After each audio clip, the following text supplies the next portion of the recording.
दोस्तों अस्सलाम वालेकुम। किस्मत हर किसी का साथ नहीं देती। आप ये देखिए, पाकिस्तान का सबसे कम उम्र यूट्यूबर किस तरीके से उसकी किस्मत चमक रही है और चमक चुकी है।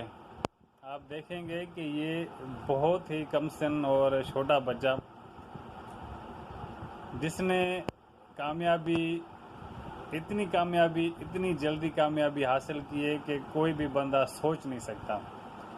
पाकिस्तान इस्लामी जमहूरिया पाकिस्तान का वज़ीर आज़म जिससे मिल रहा है, जिससे अपनी कुर्सी पे बिठा रहा है, इससे मैं बोलता हूँ कि कोई भी बड़ी कामयाबी नहीं हो सकती इस दौर में।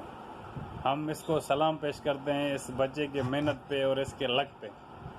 हमारी दुआएं इसके साथ हैं और हर बंदे का ऐसा नसीब हो, क्या बोल सकते हैं। टेक केयर दोस्तों।